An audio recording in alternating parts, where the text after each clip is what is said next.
Elizabeth Sherry.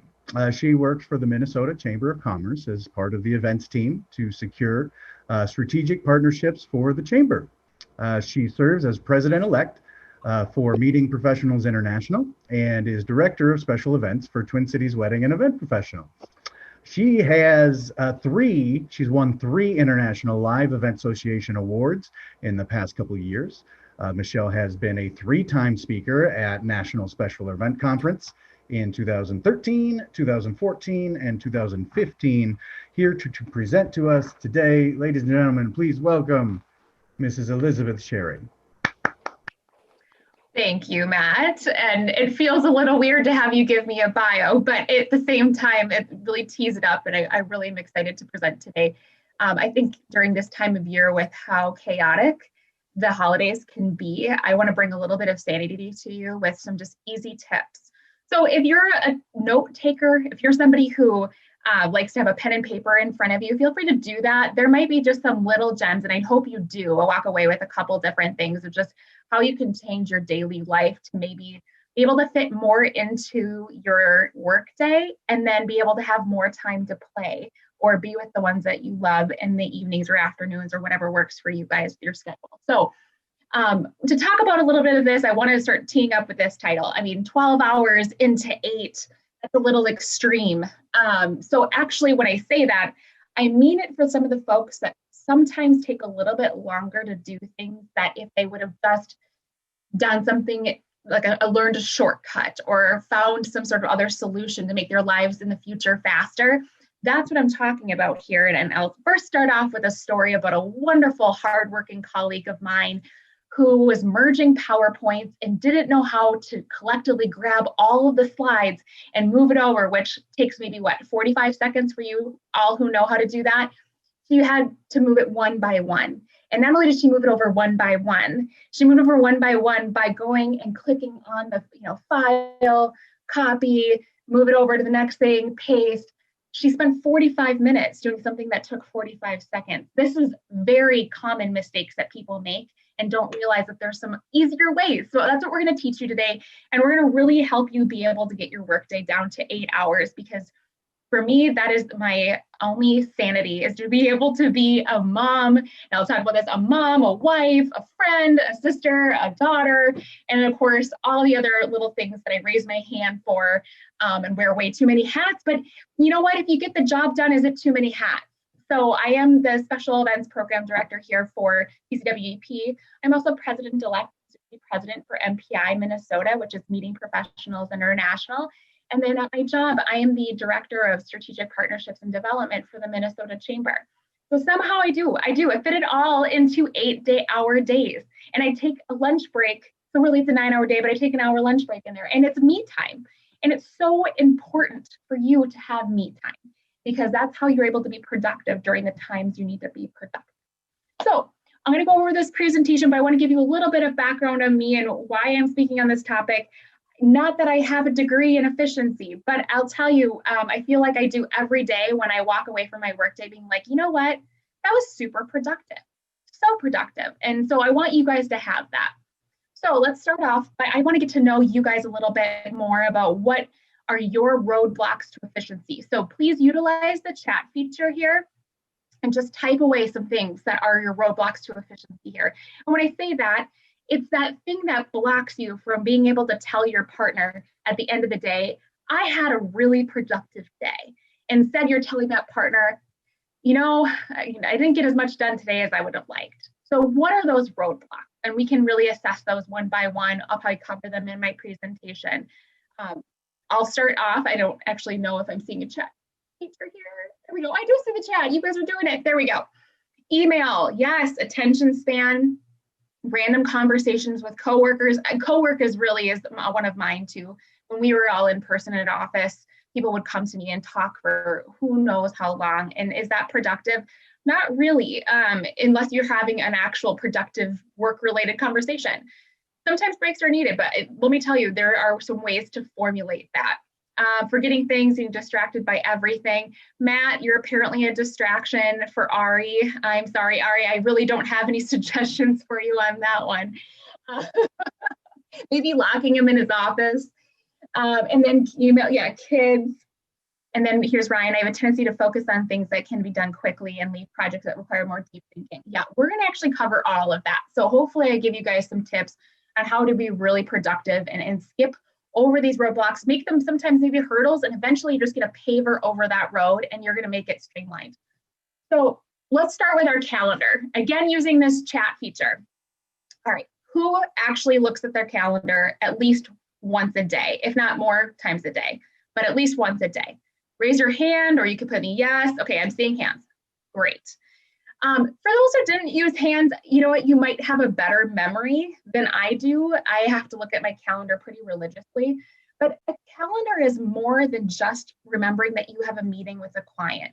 It is more than just scheduling a phone call with somebody or a colleague. It is actually where you should live and breathe your tasks. Because if tasks do not live in your calendar, you will not get to them. So we'll talk about what that really means. And so we're talking about the roadblocks here of how we actually get to that. So can I tell you right now, my biggest game changer, and this happened in the last 2 years, so it took me a good decade of my professional career to get here, is I scheduled something called red zones. We're going to talk a little bit more about that, but scheduling out time where you're in the red zone, and gosh, I hope you're in the red zone more than Matt Ryan was for my fantasy league this year, because that would be a game changer for your efficiency. Other things are color coding and categories. You might not be OCD like me to have everything need to fit into a color coded category, but for me, at a quick glance, I know what my day is going to consist of when I color code it. And I color code things based on if it's a phone call versus a web meeting, if it's for TCWP, is it for MPI, is it for work? I code it based on that. So if you're into color coding, I highly suggest it. Your categories and color coding work simultaneously with each other. And then block out downtime and be strict about it. And I mean this in a way where it seems selfish that you should block out you time and you should take a lunch break, heaven forbid, or you should say that your workday actually ends at 5 p.m. and you mean it. But do that, because you won't do it if you don't. And then, of course, if you have colleagues who have access to your calendar, they know and hopefully should respect that you put 12 hours into an 8-hour day and by 5 o'clock are done. So highly recommend that. I speak to the entrepreneurs when I say this, is that sometimes that's not possible. Clients are going to call after hours and you gotta pick up the phone or else you lose that piece of business. When we talk about that piece, structure your calendar that makes sense for the frequency of calls that you get that you can't control when. Do most clients call you between 5 and 7 o'clock on a Wednesday? Or, then you're going to schedule that be your leads time. So just make sure you really understand the flow of what is happening when at a calendar. So don't do anything quite yet. Like, don't change your calendar right now. Really observe your calendar. When do people call you? When do leads come in via email that you need to follow up on? Okay, and then start tactically looking at your calendar the following week and blocking out reoccurring pieces and chunks of time based on that information. This might take you a while to build too. It might not happen in a week, especially right now when it's a little quirky. Things can be very quirky from what they normally are. As far as when leads come in, usually this time of year is pretty busy for everybody. So I do want to say that it could take some time, but remember to do that. It is very important. So the other thing is turning off notifications other than your calendar prompts. This will be a hard one for a lot of people. And when I say turn off notifications other than your calendar prompts, the only thing that should be coming up in the lower right-hand corner of your computer is saying that you have a meeting in 15 minutes, so you could prepare for that.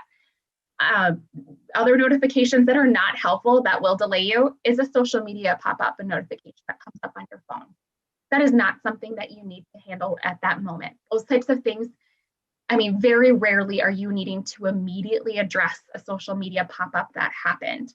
And so if you do have to go to social media once a day to update your accounts, make sure that your business looks good, make that an hour block out on your time and make sure you carve that out to actually follow it. Because if you keep on going to social media during the in-between times, and I'm not lying when I say this, I actually looked it up, you distract yourself from 23 minutes and 15 seconds of a productive task that you're doing. You are adding 23 minutes onto your workday every time you skip over to something that's a notification on your phone. So why I had to look this up is even I was guilty of this about 9 months ago. The pandemic happened and I was working from home, and my computer happened just to be just a little bit slower here in my remote location. So when I was toggling tasks, I just find myself opening up my phone and going to my social media and scrolling. I mean, who hasn't done that? It just sometimes it feels so good to just be like, oh, what's happening? And then you don't realize that you were doing this for a couple minutes. And then now you have to go back to the task that you were loading up on your computer. So not only did I waste time doing this, I added 23 minutes because my brain was no longer focused on the task at hand, just because my computer took an added 10, 20 seconds than normal. So if you feel bold like me when I realized this, and I didn't like that type of activity in myself, I removed all social media accounts from my phone, deleted it, bye-bye apps. Anytime that I need to do anything in social media, it's on my desktop and it's work related. I don't just go there on my desktop just to tinker around anymore. So that's something that I highly recommend if you guys are able to cut the cord a little bit. I know people are probably freaking out. So let's talk a little bit more about red zones. These red zones are going to be chunks of time in your calendar where you do that deep dive project. Even the ones that Ryan said is like you do the easy things that are quick, but you don't get into the deep dive ones. Carve 2 hours out of your day, out of the time of the day where you'll be the most productive. That is something that's going to be up to you. I'm actually the most productive, and this is going to probably be disgusting to hear, 7 a.m. to 9 a.m.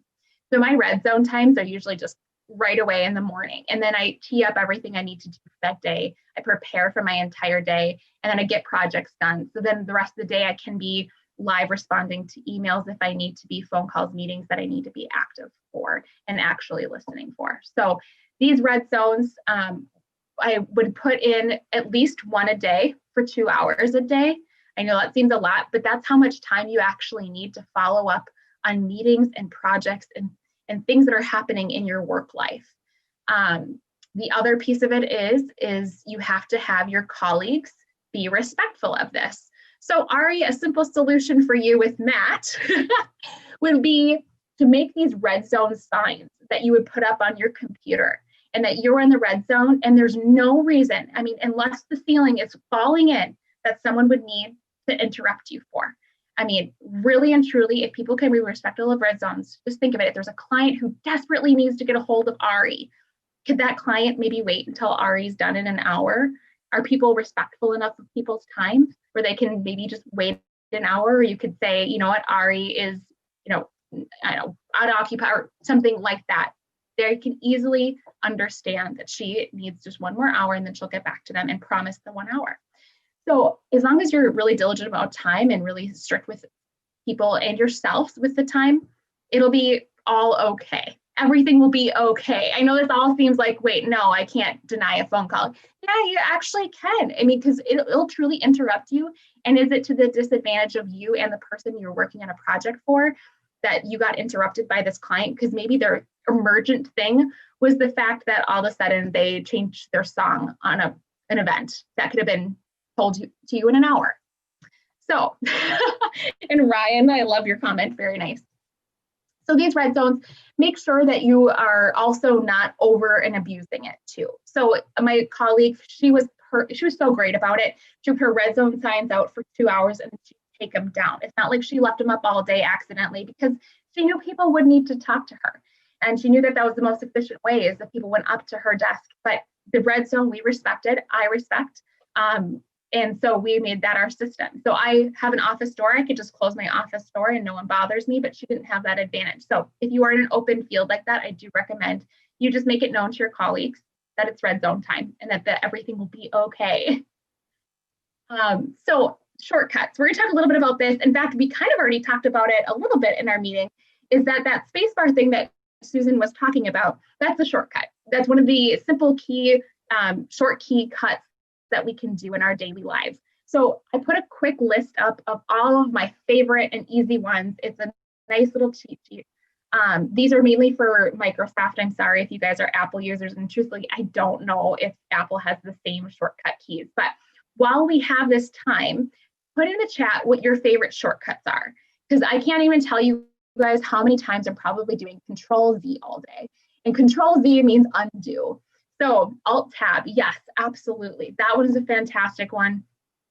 Control P, Control Z, yes, there you go. Control X, I use all of those. I very rarely use my mouse to navigate to the top file or insert, design, anything of that if I could do a quick short key. It saves you time overall. And if you take the time to learn them now, it'll save you time in the future. Let's see, Control K for coding. It's used hyperlinks. Okay, Paul, you're getting so fancy. You're gonna have to tell us a little bit about that at some later point. But of course, Paul has all the fancy short keys. And then Control CVD. Oh, Matt, you're gonna have to tell us what that one does. I don't know what that one does. Yeah, Control T or N for Windows and tabs. Yep, for new tabs. Exactly. These shortcuts, I know it's so silly. It's like, why are we talking about that? But it really does make your life simple.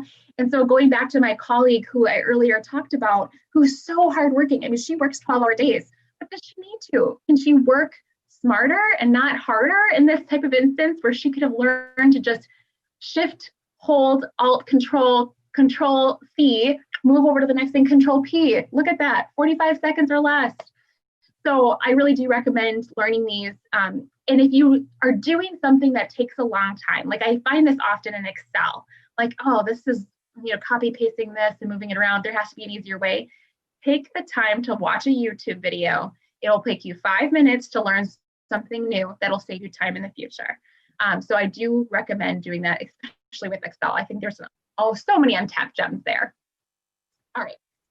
So let's talk about email. That was brought up earlier about a roadblock. Yes, email is such a roadblock. Reading long emails that are not fun to read is such a roadblock. Why do people send those?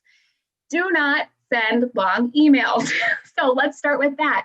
Be respectful of other people's times and be efficient with your emails first and foremost.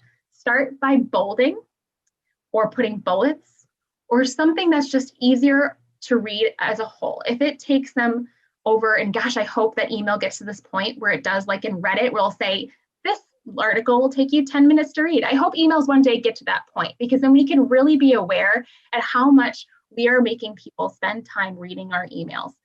So if your emails are becoming too long and you're typing it out, maybe look at a new technology solution for it, like picking up the phone. Not new. Pick up the phone. If it's taking you a long time, pick up the phone and tell these things. Some things need to be written. I get that, but could it be put in bullets and then explained over the phone? I actually recently have fallen in love with recording a video in Zoom of something that I'm trying to get somebody to do. It really has a lot of tasks to it. I want them to get it and understand my expression and know that I'm coming from a good place. And because email, you can get misconstrued. So I've been recording videos, putting it up on YouTube in my private channel and just sending them the link. And I get responses all the time of how much they appreciate that it's just an easy 30-second video versus a 2-minute email to read. So do be efficient about that.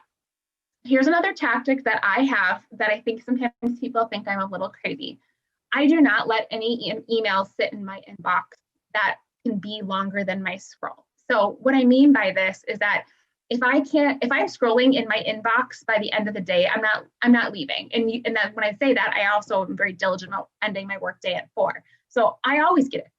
And the reason being is because I either have assessed the email or I filed it in a place that I don't need it anymore. I did the task. I've already addressed it. I treat my emails very much like my to-do list, but I also prioritize them. So this is where we go back to categories.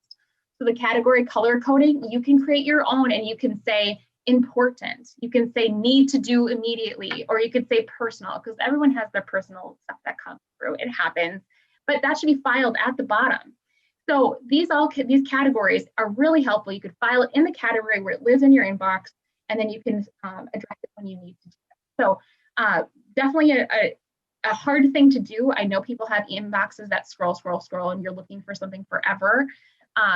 If there's a way for you to carve out I can imagine a week of your life to go and dig through that. Or if you really don't need, why do you have it there? Delete it, start fresh. Start January 1 here in a New Year's resolution and get rid of all that garbage that you did not either file away or address, because at this point, it doesn't matter. Maybe but you left it there for it to not have any purpose. So the other piece is quick parts, or even you could use your email signature for this. But if you find yourself writing a very similar email often, there is in Microsoft Outlook quick parts where you write and where you have it saved, a whole draft of an email. And all you have to do is enter it in, and then it pops up, and then you can re-enter in saying the right name, saying the right date. It's really simple, and you can make it personalized, but also not spending all of your time rewriting the exact same email. If you don't have Outlook, or I don't know if Google email has this, but you could just do it in a Word doc and save it. Be sure to just, again, spend the time ahead of time so you're saving yourself time later. Hi, everybody. This is Matt Sherry with Complete Wedding and Events Minneapolis. We do events. We do photography, videography, DJ, photo booth, lighting, day of coordination. At Complete Wedding and Events, we capture, we create, we do. If you're having an event, check us out today, completewedo.com/Minneapolis. So the other thing is that, oh, sorry, I actually did get to this. So we talked about all bullets and bolds. Here's another piece of email that I have found. How many people have gotten an email from a client that you dread? Oh my gosh, that email came in, they're not saying nice things, or they have a laundry list of things and I just cannot get to that right now. They are too needy. They don't deserve my response right now. I mean, I've been there. I've been there where I've answered, oh my gosh, I want to say 20 different wedding related questions in one email. And they were not short questions either. They all had like a follow-up question to it.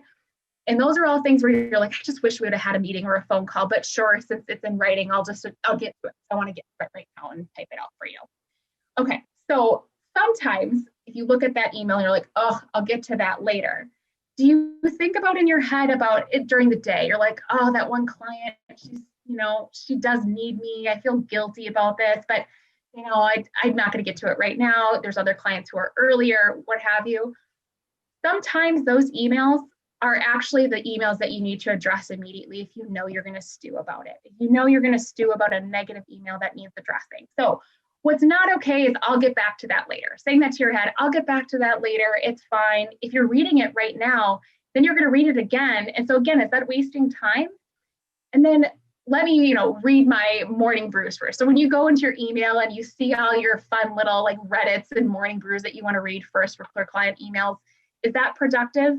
Yeah, I mean, if that's part of your process and you carved out in your calendar and everything else balanced out, sure, you 30 minutes to wake up with a cup of coffee. But you know what? If you can remove it from your morning and make, client emails get out of the way the first thing in the morning, maybe that's the best thing for you. What is okay in these emails is, I really need to think about that. You don't want to be reactive to these types of clients. So be tactful and then also strategic about how you're answering these. Sometimes when I have a client email and I know I'm going to stew about it, what makes me feel better is I forward it to a colleague and I say, here's the response I'm thinking about doing. And then back and forth, and we're not stewing about it. It actually is making me feel better. And then I'm going to have a very productive, well-written email back to them that respects all of their concerns and other worries that they might have had. So I do recommend doing that if you feel it's right. And it really is instinctual because there is a really fine line between I'll get to that later and my brain can't handle this right now. Very fine line. You could almost abuse it. But at the same time, you'll know what's right. Because if you can lean on somebody else to help you with this, it is best to just keep that process going and moving forward. So being organized is, I would say, the number one thing to have you be efficient in your life. And Matt will maybe laugh about this. He knows that my husband is king of losing things. He likes to misplace stuff everywhere.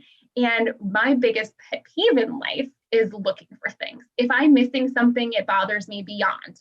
And I'm fast to get overwhelmed and overworked up about it. So I know, and I'm aware about this about myself, but everything should have a place. And not only should everything have a place, but everyone that needs to access that item should know where it is. So I'm not doing a good job of that at home. I'm not going to lie to you. My husband does not know where everything is in this house. But in my office, my colleagues and I have a very clear cut rhythm about where things live, why they live there. And I'm not talking about just physical, tangible items. I'm talking about, electric files or electronic files. I'm talking about, where a certain password is that we need to access. These types of things are important because if you can imagine, now your colleague is looking for this password that they need to access this. They're emailing it about you. They're not getting the response they need at the time. They're waiting. You're not able to get back to them in time because you're busy. This is taking up now two people's times. But if everything was able to be accessed and everyone knew where it was, you wouldn't get interrupted and they wouldn't get stalled. So really do think about that. Be organized and take the time to be organized. Every year in my office, we have a cleaning party. Yes, it is a crazy, weird day, and a lot of people like it. It's probably my favorite day at the office. But it's so important. We reorganize everything, label things, we purge. There's things that are not needed. We do this also electronically. We go through our shared files. These need to be archived? It's important to take the time now. And if this is your downtime, like it is sometimes for a lot of corporate companies, it's the holidays, it's a little quieter, take the time now and then be able to be productive later. So that is being organized is number one. I would say actually to being efficient. I should have put that first on the list, but let's start off right with the calendar, right? But then also to efficiency is knowing what your to-dos are. So do you have a list? I hope you have a list. If you don't have a list, I hope it's somewhere in your brain somewhere, but I kind of want to see where people are with this. So maybe in this chat feature here, tell me, are you, okay, sorry, I'm just reading, are you coming out? Yes, I'm going to come for spring cleaning. No, I do not want to clean your guys' office. I'm sorry. I'll clean my own office. So, for lists, are you guys writing it on paper? Do you have a technology solution that you have? Maybe write that in the chat. Like what's your way of keeping to-dos and how do you prioritize them? And I'll wait for those to come in. For me, I am a paper list maker. I've never been able to make it electronic. I mean, I put recurring prompts on my computer and they're my Outlook. So I do have those always. Those never make it to my paper list, but the paper lists are the things that I really need to be working on now. Oh, Heidi, you have a whiteboard, very nice. And then Ari has a planner, perfect. Paper list, absolutely. Whiteboard, good. Sometimes, and I used to be a whiteboard person. I liked how visible that was. Like it never left my eyes. It was always right above my computer. I think sometimes that is very important depending on what your tasks are. And then every tactical, I love the Post-its, Jamie, very nice. I am a big fan of Post-its. I do like those because if you're like me, when I was doing Post-its at one point, I had them on my desk and I hated that they were in my presence. So I had to get to them, but I did lose my ability to prioritize by not having it in a list form. So I did change my method. That's not to say that your guys' methods are wrong or right. It really is what works best for you to get the job done, but make sure your lists are going in an order of productivity or in priority. If your top thing is something personal on the list and maybe that's not needed, move it to the bottom and reorganize that list. That's why electronic is sometimes nice. It makes it a little bit easier. So I do have this little grid up. If it helps a little bit, just to understand how to make and prioritize a list by putting it in these quadrants here. But things that are not important, not urgent, eliminate it from your list. I don't know if there's that, because sometimes there's always that like dream list that I have, like, oh, maybe I'll get to that, or that'd be great if I could, wish list type things. So those I wouldn't remove, but maybe just be aware that they're there. Another list that's super important is a brainstorm list. If you're anything like me, sometimes at 7:30, on a Tuesday night, I'll get a great work idea and I need to write it down somewhere. So sometimes I'll email it to myself. Somewhere I'll make sure I get that reminder to myself and then I'll house it in one place. So I have this ongoing Word document of brainstorm ideas for each one of my associations that I work for. And it's really nice to be able to access because at some point you maybe do have this, amazing idea that you wouldn't have remembered otherwise. So try to keep, it's almost like a journal, that dream journal, keep something by your bed. it's a little like that, but also, hopefully you're not dreaming about work. I want to make sure that you guys are getting that downtime that you need. So let's see, anything else? Yeah, Post-its, very nice. So I did do a poll. It's not really activating, but we already kind of covered it. It's basically where do you keep your list? What do you do with your list? So we covered that there. All right. So if you're anything like me in the event industry, my biggest sucker of time, my biggest roadblock was 3-hour client meetings. Oh my goodness. They were long, and did I have to listen to my couple's story about grandma who wants to sing a song, but maybe she won't sing a song, and then she should sit next to grandpa, but no, actually they wouldn't like that. You need to hear those conversations? No. So here's what I want to tell you, and this is really related to the wedding industry, and actually I think you could probably do it easily for the event industry too, is really set the parameters with your clients of what you want to achieve in that meeting and how long that meeting is going to be, and be stringent about it, and be nice, of course, but say it's an hour long, because they'll respect their time too. And then the other piece, the key to success for that, in my 3-hour planning meetings quickly went down to an hour and a half, and I still know that that's a long time, is when I started giving them pre-meeting homework. I made a 2-page packet that made them go over all of those lovely family dynamic questions that I not only don't need to listen to, but really can't help them navigate. Some you can, and some it's nice to have, that type of you there for them. But could they have figured it out on their own? Like, I can't even tell you how many times I've heard people talk about the order of their wedding party. Should it be based on height? Should it be based on how long I know my friends? Should it be based on who knows who and coupling up?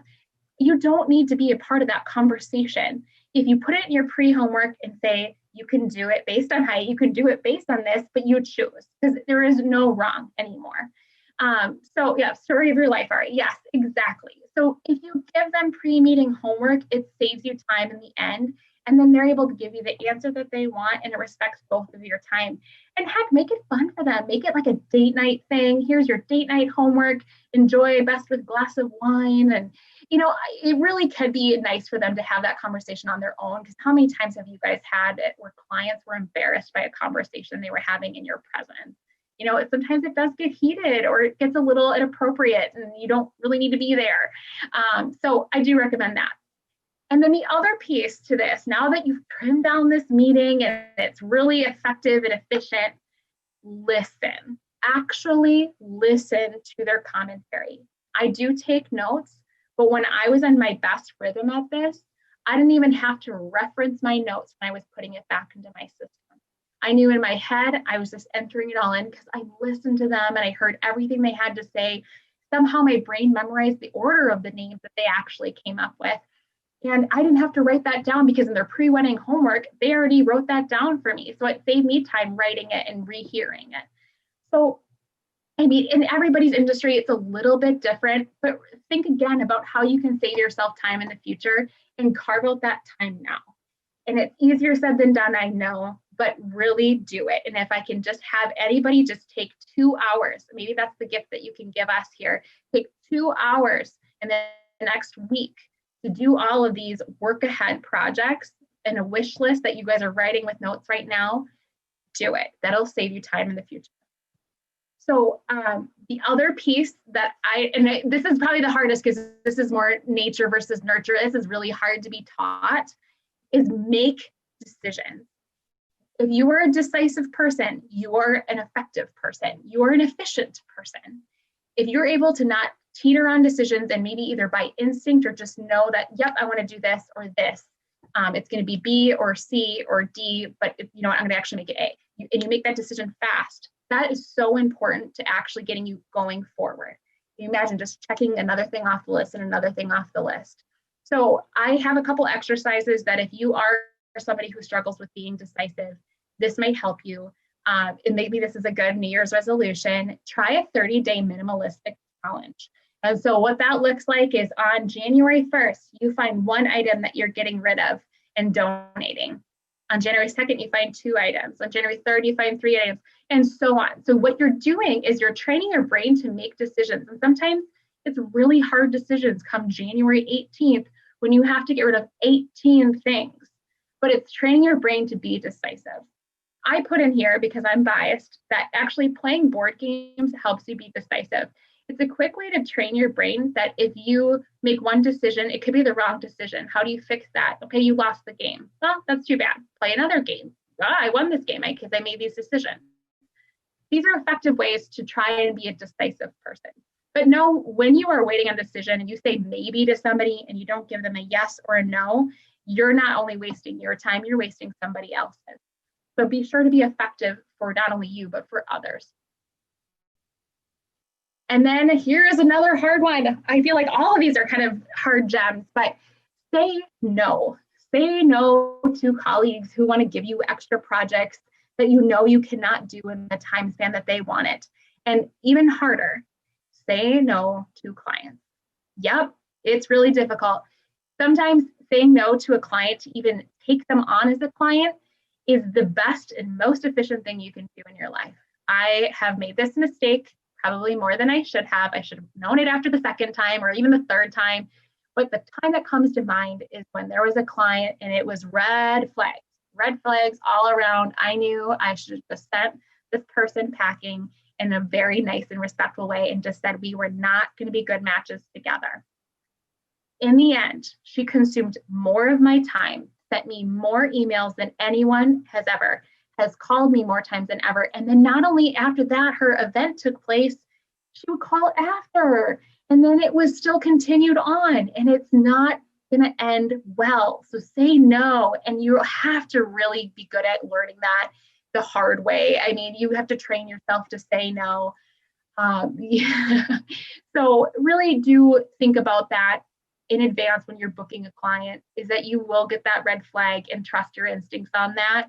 It's hard right now. I mean, we all want the work, but just know sometimes those people are way more work than they are meant to be. And you know what? If you see the red flag and you're like, I need to take this work, charge them more because they are taking more of your time. And that does cost money. So be okay with charging more. All right. And now the last kind of piece is that I want to talk to you guys about goals. If you do not have goals written, please write them down. It could be anything from a 5-year goal to a 1-year goal. Every year, our team at the chamber, we look at, and we each write our own individual goals, and then we write down team goals, and then we write down chamber goals, and we all work to achieve that throughout the year. So it's important to have that not only known amongst you and your colleagues, but to have it written. So it's just ingrained in your brain that this is the goal. And you are 3 times more effective by writing down goals, and it's going to actually happen by actually writing it down versus the others. So if you just have them in your head and you're like, I hope by 2021, I'm back to where I was in 2019, write it down. It's so simple, and have it there in front of you and just strive for that. There's only so much you can do, I know, and control, but goals are goals for a reason. So do write your goals, have your team aware of your goals. And then, you know what? If your goal is something that you feel like you can maybe put on your website so people understand what motivates you, your goal is to provide clients the best possible service, and that is your actual goal, do it. That's great. People love that. So, you know, goals should be out there and be held, put in a place where you're held accountable. All right, just to recap, just a couple of things that we talked about: learning shortcuts, spend the time now.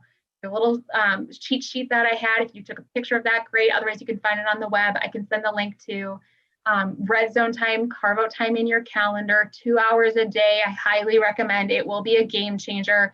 I know it's dramatic, but please do it. Live and breathe by your calendar. Absolutely live and breathe by your calendar. Put your tasks in there. The ones that are reoccurring that you don't have to keep on writing down on your list, keep those in there. And then remove notifications, ones that do not matter. Please remove them. It has been a night and day difference for me, and actually mental health wise too. It was getting a little stodgy there. I'm going to say that because I'm watching the British baking show. It's been a little stodgy there during the elections, and I really did not like what was happening in just family dynamics and politics, and it was just so much going on. I removed it all, and I got to say absolutely unaware for a month, and I know that's selfish of me, but it's what I needed to pursue and go forward to get my work done, to be a good mom, to be a good wife. So what you need to do is based on how you feel, but if it is bothering you, you get these notifications. If you find you're reading social media and you're getting angry, is it worth it? So is it worth it when you read it at 2 p.m. on a Tuesday when you should be doing work things? So really think about that. Making lists, always have that priority, like what's the next thing I need to do? And then goodness gracious, doesn't it feel good to just check it off, know that it's done, and then be decisive, say no, and set goals. So I want to see now that if anybody has written a list, now number it. And when I say that is, you could have written 10 things down that maybe you're like, oh, that would be great if I can get to it. Start numbering it, being like, what's the first thing that I said today that you could actually apply in your life? Okay, once you start doing that and making that habitual, what's the second thing? Have this list numbered now. And then maybe this is a list that you're going to be working towards for the coming year. Great. I don't know if I gave you that many good nuggets, but definitely start numbering things as you hear them in presentations like this. That's my favorite thing to do. And I start implementing them at a pace that I know I can implement them. All right, I feel like I've talked for an eternity and I'm so sorry. So let's start off with questions. Feel free to put questions in the chat. If you have questions you want to say live, I'd love to take any if you have any.